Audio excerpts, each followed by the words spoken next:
জানিয়ে দেব এই মুহূর্তে হাতে পাওয়া সর্বশেষ গুরুত্বপূর্ণ আপডেট বাংলা সংবাদ। শুরুতেই থাকছে পার্শ্ববর্তী দেশগুলোর সাথে ভারতের সম্পর্ক ভালো যাচ্ছে না, কারণ তারা সবসময় পার্শ্ববর্তী দেশগুলোর উপর প্রভুত্ব করছে, যা কারোর জন্য শুভ নয় বলে মন্তব্য করেছেন বিএনপির মহাসচিব মির্জা ফখরুল ইসলাম আলমগীর।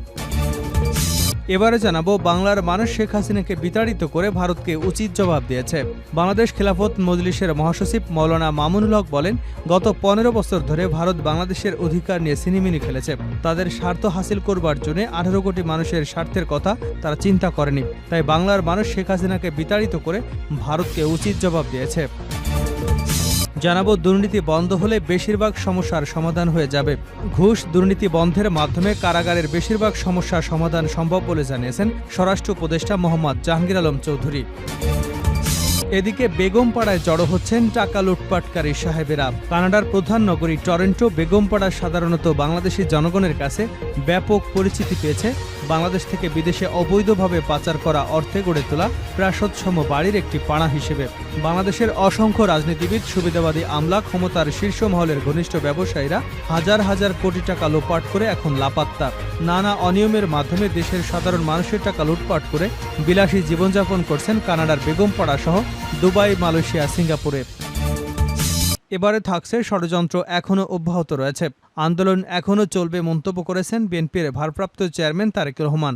তিনি বলেন, স্বৈরাচারের পতন হয়েছে, কিন্তু ষড়যন্ত্র থেমে যায়নি, অব্যাহত রয়েছে। এসব ষড়যন্ত্রের বিষদান্ত ভেঙে দিয়ে জাতীয়তাবাদী শক্তিকে সঙ্গে নিয়ে মানুষের অধিকার ও গণতন্ত্র প্রতিষ্ঠা করতে হবে। এজন্য আমাদের আন্দোলন এখনও শেষ হয়নি। গণতন্ত্র, মানুষের ভোটের অধিকার ফিরে না পাওয়া পর্যন্ত বিএনপির আন্দোলন চলমান থাকবে। এবং সর্বশেষ জানাবো আন্তর্জাতিক সংবাদ। ইরানের রাসায়নিক অস্ত্রের গবেষণাগারে হামলা হয়েছে। ইসরায়েলে হামলা চালিয়েছে বলে দাবি করা হচ্ছে। জানা গেছে, সিরিয়ার মধ্যাঞ্চলে গবেষণাগারটি লক্ষ্য করে ইসরায়েলি বিমান হামলা চালায়। আহত হয়েছে আরও কমপক্ষে 19 জন। রোববার সিরীয় সরকারি বার্তা সংস্থা সানা এ তথ্য নিশ্চিত করেছে। এতক্ষণ শিরোনাম শুনছিলেন, এবার বিস্তারিত। প্রিয় দর্শক, আপনি যদি এই চ্যানেলে নতুন হয়ে থাকেন, ভিডিওটি দেখতে দেখতে চ্যানেলটি সাবস্ক্রাইব করে আমাদের সঙ্গে থাকুন। আর এই ভিডিও সম্পর্কে আপনি আপনার মূল্যবান মতামতটি কমেন্ট বক্সে জানিয়ে দিন। আর হ্যাঁ প্রিয় দর্শক, জানিয়ে দিন ভিডিওটি কোথা থেকে দেখছেন। পার্শ্ববর্তী দেশগুলোর উপর ভারত প্রভুত্ব করছে, যা শুভ নয়। মির্জা ফখরুল। পার্শ্ববর্তী দেশগুলোর সাথে ভারতের সম্পর্ক ভালো যাচ্ছে না, কারণ ভারত সবসময় তার পার্শ্ববর্তী দেশগুলোর উপর প্রভুত্ব করেছে, যা কারোর জন্যই শুভ নয় বলে মন্তব্য করেছেন বিএনপির মহাসচিব মির্জা ফখরুল ইসলাম আলমগীর। সোমবার জাতীয়তাবাদী মহিলা দলের 46তম প্রতিষ্ঠা বার্ষিকী উপলক্ষে বিএনপির প্রতিষ্ঠাতা শহীদ প্রেসিডেন্ট জিয়াউর রহমান বীরুত্তমের মাঝারে ফুলেল শুভেচ্ছা এবং ফাতিহা পাঠ শেষে এ মন্তব্য করেন তিনি। এ সময় উপস্থিত ছিলেন বিএনপির স্থায়ী কমিটির সদস্য বেগম সেলিমা রহমান, ডাক্তার এজেএম জাহিদ হোসেন, ইসলাম মহিলা দলের বিভিন্ন পর্যায়ের নেতৃবৃন্দ উপস্থিত ছিলেন। মির্জা ফখরুল ইসলাম জানান, দীর্ঘ প্রায় 16 বছরের ফ্যাসিবাদী আওয়ামী শাসনের হাত থেকে ছাত্র জনতার আন্দোলনের মাধ্যমে দেশ মুক্ত হয়েছে। এই বিপ্লবে দেশের অসংখ্য ছাত্র জনতা, এমনকি নারী ও শিশু প্রাণ হারিয়েছেন। এই গণতন্ত্র পুনরুদ্ধারে নারীদের যে অবদান, সেটাকে আমরা কখনই অস্বীকার করতে পারবো না। তিনি বলেন, আজকে মহিলা দল শপথ নিয়েছে যে স্বাধীনতা আজকে অর্জন করা হয়েছে, সেই স্বাধীনতাকে সুসংহত করবার জন্য, গণতন্ত্রকে পুনরুদ্ধার করার জন্য এবং দেশের আইনের শাসন, জনগণের শাসন প্রতিষ্ঠা করার জন্য জাতীয়তাবাদী মহিলা দল তাদের সংগ্রাম অব্যাহত রাখবে। অন্তর্বর্তীকালীন সরকার যত দ্রুত সম্ভব সংস্কার সম্পন্ন করে নির্বাচনের মাধ্যমে জনগণের ক্ষমতা জনগণের হাতে তুলে দেবার ব্যবস্থা করবে বলেও প্রত্যাশা করেন তিনি। এক প্রশ্নের জবাবে বিএনপি মহাসচিব বলেন, আমরা অন্তর্বর্তীকালীন সরকারের প্রধান উপদেষ্টার সঙ্গে সাক্ষাৎ করে বলেছি কি কি সংস্কার করতে চান তা সুস্পষ্ট করে জনগণের সামনে তুলে ধরুন। তার জন্য একটি সুনির্দিষ্ট সময় নির্ধারণ করুন, যাতে যৌক্তিক সময়ের মধ্যে নির্বাচন অনুষ্ঠান করা যায়। অপর এক প্রশ্নের জবাবে ফখরুল ইসলাম বলেন, পার্শ্ববর্তী দেশগুলোর সাথে ভারতের যে রাজনীতি ও আচরণ, সেটা কোন পরিপ্রেক্ষিতে এবং কিভাবে করেছে তারাই ভালো বোঝে। কিন্তু দুর্ভাগ্যজনকভাবে আমরা দেখতে পাচ্ছি, শুধু বাংলাদেশ নয়, পার্শ্ববর্তী অন্য দেশগুলোর সাথেও ভারতের সম্পর্ক খুব একটা ভালো যাচ্ছে না। এর অন্যতম কারণ, ভারত সবসময় দেশগুলোর উপর একটা প্রভুত্ব করেছে, যেটা ভারতের জন্য শুভ নয়, পার্শ্ববর্তী দেশগুলোর জন্যও শুভ নয়। পারস্পরিক সম্মানের ভিত্তিতে, পারস্পরিক স্বার্থের ভিত্তিতে এই সম্পর্ক গড়ে তোলা উচিত বলে আমরা মনে করি। বাংলার মানুষ শেখ হাসিনাকে বিতাড়িত করে ভারতকে উচিত জবাব দিয়েছে। বাংলাদেশ খেলাফত মজলিসের মহাসচিব মাওলানা মামুনুল হক বলেছেন, গত 15 বছর ধরে ভারত বাংলাদেশের অধিকার নিয়ে ছিনিমিনি খেলেছে। তাদের স্বার্থ হাসিল করার জন্য 18 কোটি মানুষের স্বার্থের কথা তারা চিন্তাও করেনি। তাই বাংলার মানুষ শেখ হাসিনাকে বিতাড়িত করে ভারতকে উচিত জবাব দিয়েছে। বৃহস্পতিবার বিকেলে সুনামগঞ্জ পৌর শহরের পুরাতন বাস স্ট্যান্ড এলাকায় বাংলাদেশ খেলাফত মজলিস সুনামগঞ্জ জেলা শাখার আয়োজিত গণসমাবেশে প্রধান অতিথির বক্তব্যে তিনি এসব কথা বলেন। মামুনুল হক বলেন, বাংলাদেশে আর কোনোদিন ভারতের দেবদাসে পরিণত হবে না। ভারতের কোনো দালাল সরকার বাংলাদেশের ক্ষমতায় বসতে পারবে না।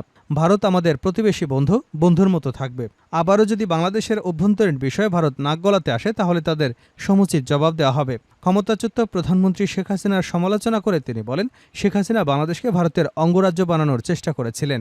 এদেশের 18 কোটি মানুষকে নরেন্দ্র মোদীর গোলাম বানাতে চেয়েছিলেন। সেই সঙ্গে এদেশের কোটি কোটি টাকা তিনি বিদেশে পাচার করেছেন।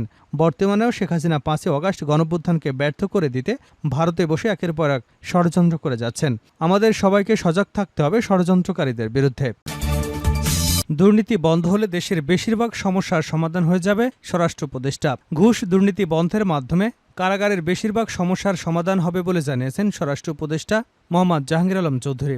সোমবার রাজধানীর বকশীবাজারে কারা অধিদপ্তরের কর্মকর্তাদের সঙ্গে মত বিনিময়ে প্রধান অতিথির বক্তব্যে সব কথা বলেন তিনি। জাহাঙ্গীর আলম বলেন, বৈষম্য বিরোধী ছাত্র আন্দোলন শুধু কোটার জন্য হয়নি, এর পেছনে মূল কারণ হিসেবে কাজ করেছে ঘুষ, দুর্নীতি, দ্রব্যমূল্যের ঊর্ধ্বগতি। ঘুষ চাওয়া চলবে না, যেভাবে হোক ঘুষ খাওয়া বন্ধ করতে হবে, এর কোনো বিকল্প নেই। কারাগারকে শোধনাগার হিসেবে গড়ে তোলার আহ্বান জানিয়ে লেফটেন্যান্ট জেনারেল মোহাম্মদ জাহাঙ্গীর আলম চৌধুরী বলেন, কারারক্ষী এবং কয়েদিদের খাবারের মান উন্নত করতে হবে, প্রশিক্ষণের মাধ্যমে তাদের দক্ষতা বাড়াতে হবে। এ সময় কারা কর্মচারীদের ব্যক্তিগত ডোসিয়ার, শৃঙ্খলা ও কল্যাণ নিশ্চিতকরণে সংশ্লিষ্টদের প্রয়োজনীয় নির্দেশনা দেন উপদেষ্টা। কারা কর্মকর্তাদের উদ্দেশ্য স্বরাষ্ট্র উপদেষ্টা জাহাঙ্গীর আলম বলেন, কারাগারে নিরাপত্তা বিধান করা আপনাদের মূল দায়িত্ব। ঘুষ না খেয়ে আপনাদের সম্মান পুনরুদ্ধার করুন, কেননা ঘুষ খেলে ব্যক্তির পাশাপাশি প্রতিষ্ঠানের সুনাম ক্ষুণ্ণ হয়। বেগমপাড়ায় জড়ো হচ্ছেন টাকা লুটকারী সাহেবেরা। কানাডার প্রথম নগরী টরন্টো বেগমপাড়া সাধারণত বাংলাদেশি জনগণের কাছে ব্যাপক পরিচিতি পেয়েছে বাংলাদেশ থেকে বিদেশে অবৈধভাবে পাচার করা অর্থে গড়ে তোলা প্রাসাদময় বাড়ির একটি পাড়া হিসেবে।